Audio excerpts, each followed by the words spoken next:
First of all, before I get started, just really want to say that our hearts and prayers are out for Ursuline and Dee Dee at Baylor today, and just praying for them and praying for a full and complete recovery, and that our thoughts are with the Baylor program.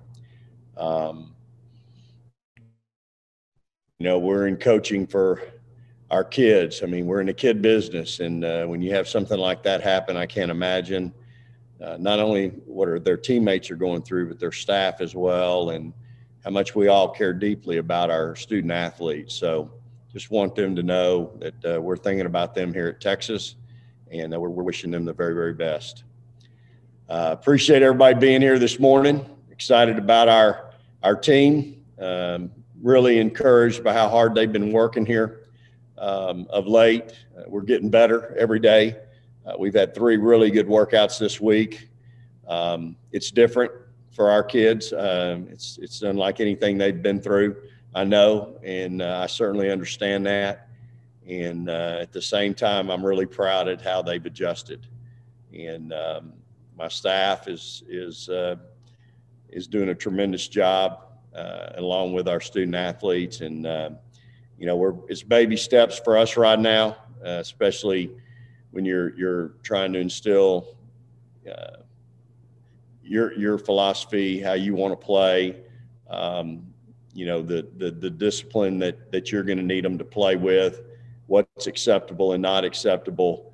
There's challenges with that in coaching, and that's what we're doing with these young ladies. And they've really, I think, done a great job of understanding. It's not going to change overnight. It's probably not going to be any different a month from now, but in time it will be. And I'm really excited about the potential with this team and our future as well. So again, every day is a new day for us. We've still got some kids that are banged up a little bit and trying to get some kids healthy. But overall, we've had some really good workouts. Thank you, Coach. We'll open up for questions. Reminder to use your raise hand function. If you guys could help us out, and ladies, give your media affiliation so Coach knows who you guys are affiliated with, please, today. Danny Davis, you're up first. Danny Davis, Austin American Statesman. Vic, is there an update on Lauren's status and what's your optimism that she'll be able to play with you guys this year? Yes. So currently we're in the middle of that. Nothing really I care to share today, but we're in the middle of that fight. And, I'm still holding out hope on that. She's been wonderful, man. What a great kid, and really going to make us better whenever we can get her on the court. And so we're continuing to battle that. If you guys don't have her, how much of a problem does that put you guys with depth and size if she's not able to play this year? Well, it puts a real our 2 freshmen, Precious and Deanna. Precious has been out for a month, has not practiced, and Deanna's is banged up and hasn't practiced much at all. And so, Deanna's, man, she's going to be really special. She's 6'3" with guard skills, but she's got the pro body. And y'all have to remember now, that was the #1 kid in the country her freshman year. She was rated the #1 player in the 2020 class her freshman year in high school. But because of some injuries, she dropped down a little bit. So if we can get that kid healthy and get her to where she can play, it's really going to change our team a little bit. So, but that's, right now we've got to get her healthy. Dennis, go ahead, please, sir. Sorry? No, sorry, Coach. I was unmuting. Dennis Della Pena from Fox 7 Austin. We hadn't talked to you in a while. How is the team? Are they past the sting point of you guys laying down your culture, and how has the progress been in practice? No, progress has been great. And I think our kids learned early on back in, in July when we started doing individual workouts with them that this was going to be something that was a little different for them. And so I think they've really embraced the change, embraced our, just how we do things. I've told y'all, we have a saying, it's not what we do, but how we do it. That separates us from the rest of the country. And we really hang our hat on that. And, the problem with that, y'all, today is kids know everybody at every school across the country. And they'll talk to somebody in February and they'll say, hey, how long are y'all practicing? Oh, man, we went in 45 minutes today, in February. And they'll go, hey, how long did y'all go at Texas? Well, we went 2 hours and 15 minutes. And so they're constantly comparing, and don't worry, I'm sure they're comparing now in October, but again, it's what wins for us. And I deal with it in recruiting all the time. Hey, you go play there now. Y'all gonna work on some defense now, because that's one of the things coach is real big on. You come here now, we're going to work on your offense, and we're going to develop your offensive skills and all that. Well, it's funny, those are the teams that we don't lose to. And so, that's what you deal with. But I'm really proud of our team right now. I'm proud of how they've adjusted. Let me tell you something. There's 2 kids that got a motor, and that motor's infectious. Charlie Collier, whether we're in an individual workout and there's nobody else in the gym but her and me, or her and Johnny, or Celeste Taylor, but those kids go really hard every day. And when you've got that going on, it spreads to the rest of your team.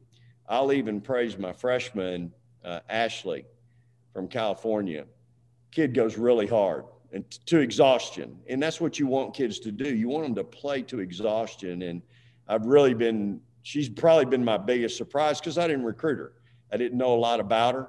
And she has really surprised me. She plays extremely hard. Her basketball IQ is what you would expect from a kid that comes from a coaching family. Mom and dad both are coaches.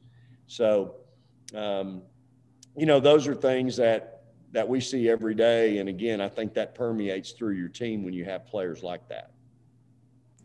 Chris Tavares, go ahead, please. Hey, Vic. Chris Tavares with KXAN News here in Austin, obviously. A couple of questions for you on the COVID front. One, can you give us an update on the health of the team and players in terms of COVID? Have you had issues? Are you guys all good right now? Yeah, we've had, just like anybody, but we're all good right now. And we don't have any issues concerning that. Let me tell you something about the University of Texas. They are, there's no telling, what that expense is, but they're taking such great care of our student athletes and our coaches, and making sure that we're all in an incredible environment, a safe environment. And we're so fortunate and so lucky to be here at Texas. I think it's one of the reasons why our football team has not had any issues. And again, I know how lucky we are. I put it down. I wrote it in my notes today for practice to make sure our players understand, the concern and the that's being invested in them as student athletes in their health, and making sure they're in a good place every day, especially when they're with us and up here. And then I tell them every day when I call them up, either before or after or both, wear your mask, social distance. We're trying to have a season. We just can't afford to have somebody get it. And more importantly, I can't afford for you to bring it into the family and get somebody. And we've got a men's practice team that right now is doing a great job. And they're givers, man. They get nothing, but they're getting tested 3 times a week, just like our student athletes. And they're giving up their personal lives to help us get better. So really proud of just, all of their commitment to doing the right thing. We've got a saying, can you do the right thing when nobody's looking? And man, it comes into play more than ever right now. with this COVID thing. And on that front, there's so much that you can do to keep the season going, but how optimistic are you that on a national landscape, the season will get to a finish this year? Well, I think you all know there's a real concern, especially when you look and you see an outdoor sport like football and all the problems they've had. And so I think there's a real legitimate concern across the country. If we can't do it in football, which is an outdoor sport, how in the world are we going to do it in basketball in an indoor sport? And again, one of the investments we've made here at Texas is the contact tracing piece that we wear every day. Our kids wear it every day in practice, so that if it becomes an issue, we're going to be able to tell right away who's been around who, how long they were around them, and that kind of thing. And it's great information. I've already been given information daily on who's around who and how long they've been around. And, it's really amazing. In a 2.5, 3 hour practice, a lot of our kids are only around people 3-4 minutes.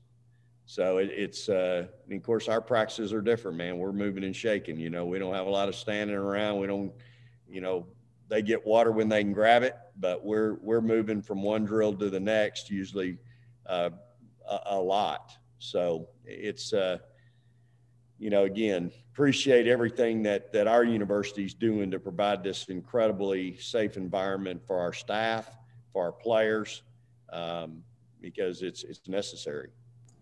Jake Garcia, go ahead, please. Hi, Coach. Jake Garcia with KVU News.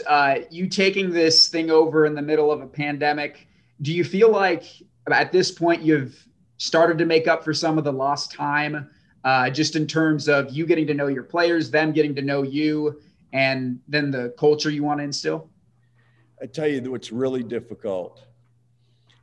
We're my staff and I, we're people, we're all about people. We're all about relationships, Jake. And what's really hard is that I can't even have my team over to eat dinner.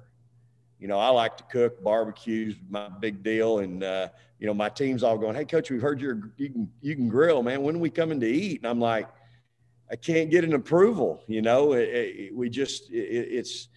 can't have that many people together in one area. And that's how you develop chemistry, being able to sit down and have a meal together and talk about something other than basketball. It's just such a challenge to only see them during the day when they come up here for practice. And so that's been hard for us because, Johnny cooks. She'll have them over on Sunday after church and she'll cook for them. And, that mac and cheese with shrimp in it now, y'all, you're all going to want to get in line for that.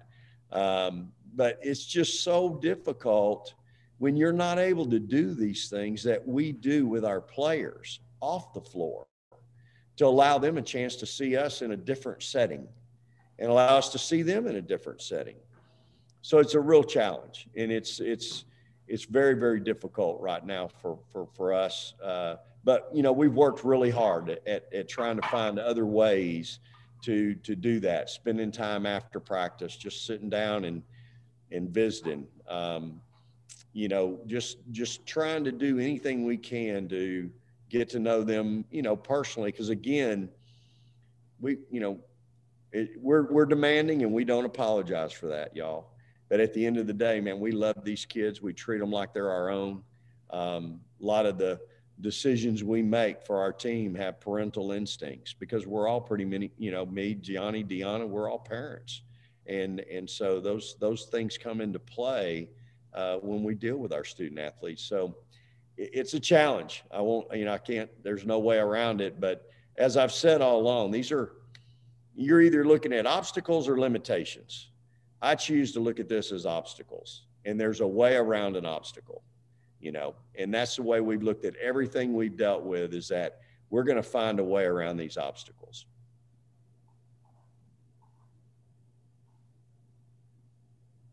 Chris Gardner, go ahead, please.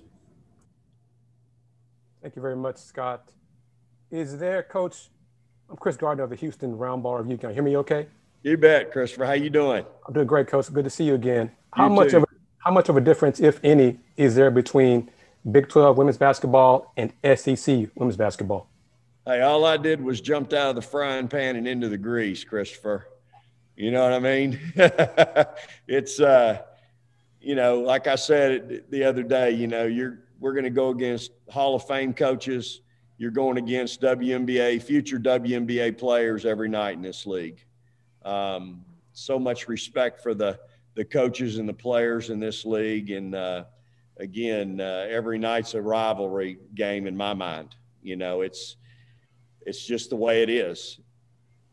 As you all may or may not know, when you got Texas across your chest, everybody seems to play a little bit harder that plays against you. And so that's how we want. That's what we knew what we were getting into when we signed up. And that's what we tell our players. So, you have to be every night, you got to be ready to go, because again, in this league, you don't play good, you're not going to get beat, you're going to get embarrassed. That's the reality, 1 through 10. And so you just have to know that going in. You better make sure your players are ready. And I guarantee you my staff knows that. And one last thing, if I may, how important was it to maintain continuity in your staff coming over to Texas? Oh, Christopher, we're so fortunate. I'm so fortunate. I mean, that's my family. They don't work for me. They work with me. I work with them. I mean, we are truly family. And when you're taking over a program and you're trying to instill your values and the things that are important on a daily basis, when they're hearing it from all 4 coaches every day, the same thing, it just means it really, you can't put a value on it. And to have, Deanna, Johnny, Elena, all here with me, and then to have 4 former players on my staff. I mean, look, when it gets hard, they can walk over there to Dom or Katera or Blair or Jazz, and they'll look at them and go, "Hey, we did it." Don't come over here and ask us about it. Or if they think, "Man, or what in the world are we doing?" They can go, "Because it wins. It won for us." It's what allowed us to go 28-8, 34-5, 37-2, 33-3, 27-6. That's our last 5 or 6 years. Those kids have instant credibility. So when you have that on your staff, I think Johnny gave it to me the other day. We have 4 national championship rings and 17 Final Four rings up and down our hallway in the office. That's winners. I'm smart enough to know I can't do it by myself. I've surrounded myself with winners and with people that are highly motivated. And then that's who we are. And whether it's a pandemic or not, we only know one way to do things. And we're going to do it that way every day. We're going to be consistent with it every day. Again, we don't apologize for being demanding. And I think that's what kids know when they come play for us, because they know, and their families know, hey, that's important to them as well. Carter Yates, go ahead, please. Hey, Coach. Carter Yates with the Daily Texan. Keeping along with that staff question, I've been talking recently with Coach Elena Lovato, and I'm working on a feature story about her and the relationship she had with her mother, who unfortunately passed away about a year ago. I wanted to ask, one, how important is Coach Elena Lovato to your staff? And then 2, how has she showed resilience in this past year, still coming to work every day and coaching? Well, just to go back over the losing her mother, I mean, you're talking about best friends. I mean, her family, she's such a tremendous family person, so close to her mom and dad. She's got brothers with families. And again, the values and the morals that were instilled in her by her parents are just incredible. High character person and work ethic off the chart. And I know, talking to her many, many nights during that challenge with her mother, it just tears your heart out to hear her in her voice going through what she was going through and fighting every second with her mother of every day. So it's hard. And, you know, I've been there. I've buried both my mother and my father. And so it's a chat, man. It's hard. You know, when you're close to your family, like I was, all my staff is that way. Johnny was so close. She just lost her mother of 93 years.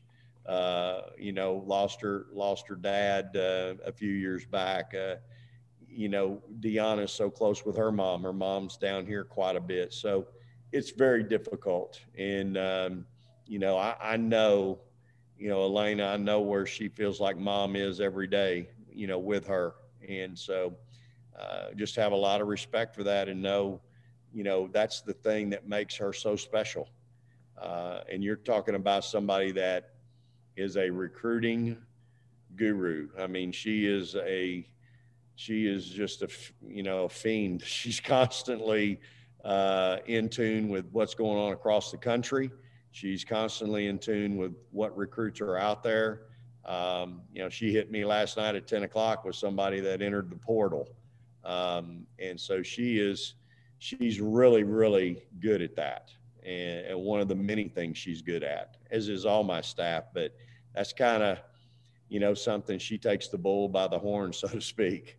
And she's really just a monster when it comes to that, to recruiting. So, you know, I can't talk about them right now, but, you know, recruiting, we're going to sign some kids here in about 3 weeks. And we're excited about the, you know, the possibilities with every class that we ever have. But if you look at our past history of where our classes have ranked, they've always been ranked pretty well.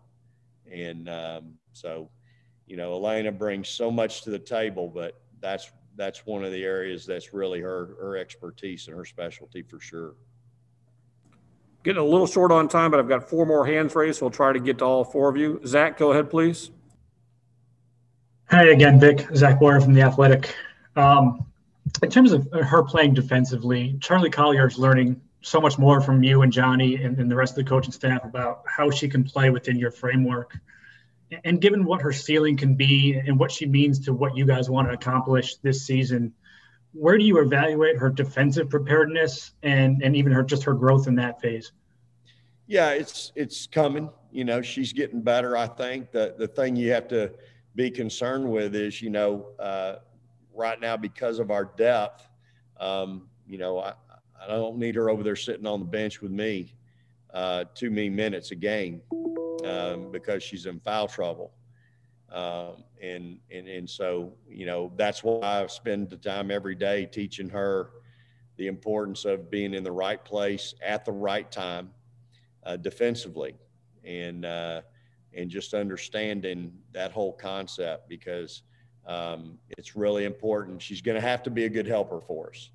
It just comes with the territory. It comes with the position that she's usually in. And so she's going to be put in a position every night, multiple times, to be a good helper for her teammates. And at the same time, we can't put her in a position to you know, let that referee make a decision that, you know, isn't in her favor. So I work with her. We work hard on it every day. And she's coming. She's doing better. She's getting better at it. She wants to be a good helper. She wants to be a great teammate. She wants to be good defensively. And that's what I love about her. I mean, the kid's got a motor. She listens. She's coachable. She looks you in the eye when you're talking to her. I mean, she's a pro. And I just, you know, her ceiling, there's no telling where that thing is. And she's really good right now. But, man, I'm telling you, her ceiling's off the chart. Prentice, go ahead, please, sir. Hey, Coach. Prentice Beverly, Ball and Prep, representing women's hoop world right now. How you doing, Coach? Prentice, how you, buddy? I'm good, man. I got a couple good questions for you. First, how fast has the team adapted to your new system? Yeah, I think they've adapted. Here in the last week, I would say I've really seen some really big progress, especially offensively. I think they're starting to get it. You know, we've shown them some film of some past teams a couple days ago, and I think that really helped them. But here in the last, I'd say in the last week, I've really seen some significant improvement offensively in what we want them to embrace and try to be offensively. Defensively, you know, it's always the last thing that comes.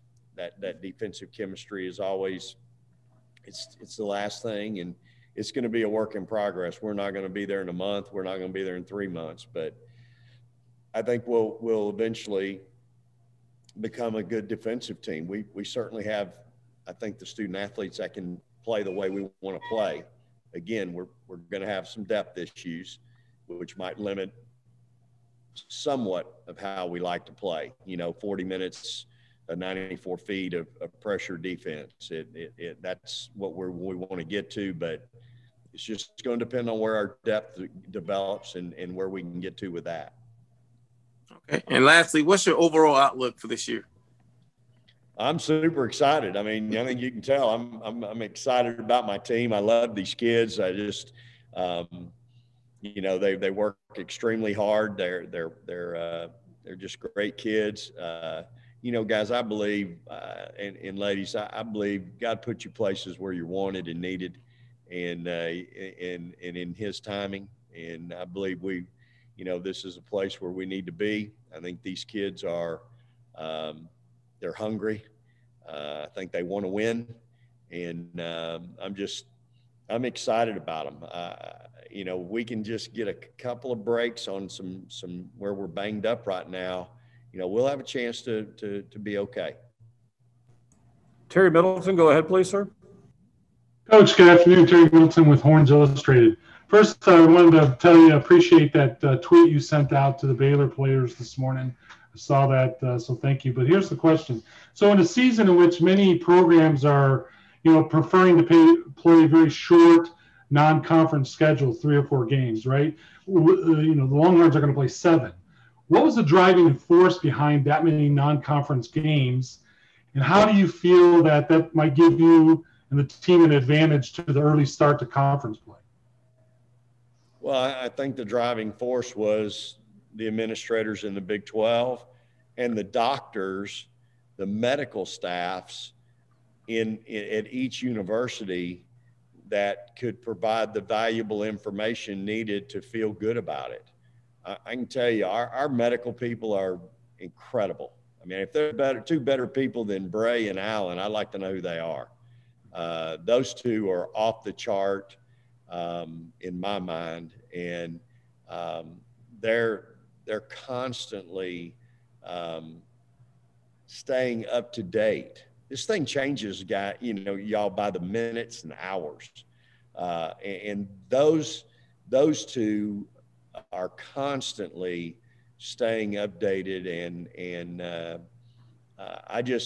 I'm so impressed with them and their knowledge, their concern, but their thought process on how to combat some of this stuff and how to deal with it right now. I mean, it's just, to me, it's been very impressive to me since day one. We're so lucky to have them. I think they've been really big in the Big 12. From what I've heard from other people, they've been really big in our conference, and have had the ear of a lot of people because of the respect that those two have across our conference. And so, you know, it's, again, we're fortunate to have them.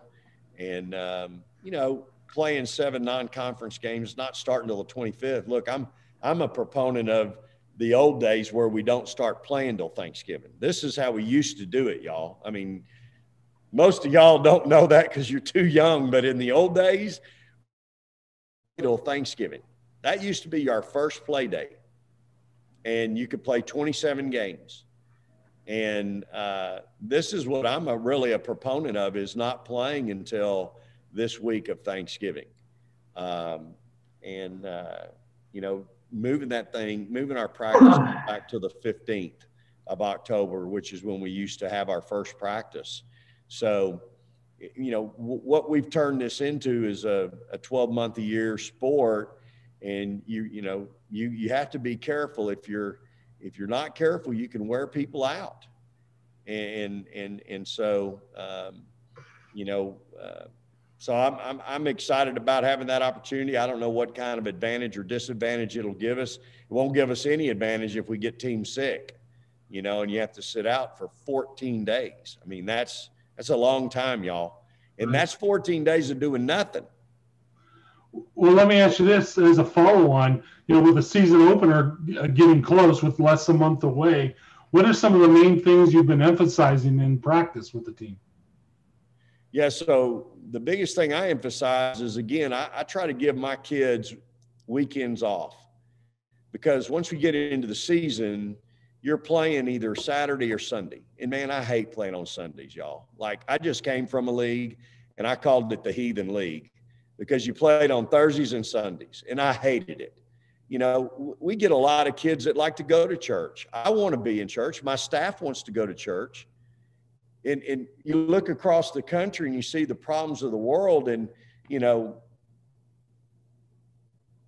that might be part of our issue. But nonetheless, our kids, we get kids that want to go and they can't go.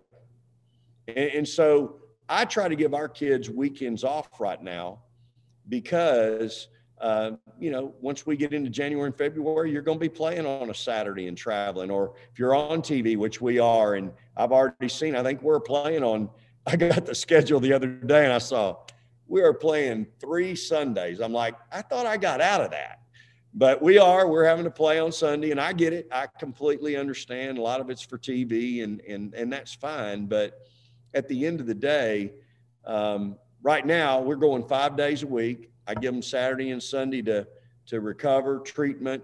I stay in tune with who's in treatment and who's not, because I know who needs to be there. And that's part of being a pro, taking care of your body, giving it a chance to heal and recharge. And so the things I'm talking about right now are those things, just what I said: eating right, sleeping right, wearing your mask.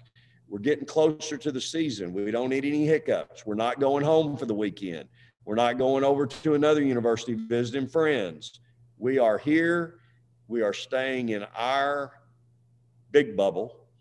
Again, I can't control, because I'm not with them every step of every day, but just trying to impart on them the importance of, we're trying to have a season, y'all. Let's make sure Texas, we do our part and we don't screw it up. Somebody else might not be able to take care of their business, but let's try to do our part to take care of our business. And so those are the things I'm really imparting to our team right now, and just encouraging them. It's not about being comfortable, y'all. It's not. Today, right now, in today's world, it's not about being comfortable. But we have to, sometimes that brings out the best in people. You have to reach your full potential. Sometimes you got to get uncomfortable. And right now with COVID, we have got to just realize this is not normal, but this is what it is right now. And we have got to adjust and adapt if we're going to have a season. So. Have time for one last one. Spencer, go ahead, please. Hi, Coach. Spencer Nussbaum from The Next. I know you recently said the chance to come coach at Texas really feels like home. I was wondering if you could kind of elaborate on that part of the experience, how that's been from the basketball side of things. So, what about this team and this roster really feels like home to you? Well, look, I grew up in this state. As I told CDC when he hired me, he says, man, Vic, I'm going to have a hard time explaining hiring some guy that graduated from the other school over there. I told him then, I said, look, there ain't nobody else you could possibly hire that knows, Texas fight or the eyes of Texas better than Vic Schaefer. I've heard it so many times, and most of the time it wasn't in a great setting, if you know what I mean. It was after a loss. And so I am so proud and honored to be here at Texas, to take over such a storied program, to look up in the rafters and see the many great players that we've had here. And obviously to know we've had one of the greatest of all times in Coach Conrad. And so it's really an honor for me. The more I'm around here, the more I see what makes this place so unique and special. Our leadership, President Hartzell, CDC, it's not easy running an entity like this with so many moving parts and so many people that care so deeply about our university. And so and as y'all know, in families, you have disagreements. We're no different, especially when you got 52,000 students and 500,000 X's. It's no different, but to see how they're trying to navigate this right now in this time, in this particular time in our world, it's really been quite impressive. And we don't have all the answers. And that's what great leaders, to me, I tell my kids all the time, look, if I don't have the answer, I'm not going to sit here and feed you a line of bull, but I'll get the answer for you. I will figure it out. We're going to find out and get what the best answer is and the best decision is. So, I think that's what our leadership's doing right now. And so, I think we have 500,000 X's and 600 something athletes right now and 52,000 students. And I think there is a tremendous amount of love and commitment to each of those from all those entities. And again, the more I'm around here, the more I have a real appreciation for this university. Remember, I was on the outside looking in for so many years, and now I'm on the inside, and I see what makes this place so special. My team, I just love our kids. I love how they bring it every day. I love how they've adapted to the way we do things. They don't complain. They just bring their lunch pail and their hard hat every day, and we go to work. We got past hard a long time ago. We got past hard a long time ago. Now this is the way we're doing things. This is what's expected. If you're going to play at the University of Texas in women's basketball, this is what's expected, and this is what's going to help us win. And that's the bottom line, y'all. We're here to win and win championships. And we've got a ways to go. We're nowhere near where we're going to be in 2 months, 3 months, 4 months, or 2 years. But we're going to get there, I promise you. And it's going to be a heck of a ride along the way. So really appreciate y'all being here today. I know these times are different and challenging. I look forward to the day, y'all, when I can sit in a room with you and look each of you in the eye and visit with you, and then visit with you personally. I want you to know how much I appreciate your coverage of our team. They're going to be fun to watch. It's going to be, I just came from a meeting where we were in the drum talking about seating and atmosphere and how many fans we can't have. And, it's disheartening to me, because part of what we've done and what makes our program so special is the accessibility of our players to our fans. Anybody that's come to our games, Prentice has been to my games, that when the game's over, we don't run to the locker room. We stay out, we hug mamas and kiss babies, or hug babies and kiss mamas, but we're out there. And we stay out there 45 minutes. If we win the game, we're not running to the locker room. And we've been winning quite a few. And so that's our way of becoming the people's team. I mean, my team, where it came from, they were the people's team. Those fans, those 9,000 that came every night, they believed that was their team. Those were their girls because of our accessibility. And that's what's going to be a challenge for us right now, is the lack of accessibility of our players to our fans on a personal basis. And that's what's a challenge for me right now with you all, is I can't see you personally right now, but I do want you to know, I know you're busy, and I appreciate your time. I appreciate your coverage of our players. Again, they're going to be fun to watch. But it's a whole lot different watching them with 300 or 500 people in our stands versus 9, 10, or 11,000 people in there. And that's where we're headed. We'll get there. We'll get back to there, I promise you. But right now, it's not going to happen. And so until then, thank you. I appreciate your time. Praise the Lord and hook 'em horns.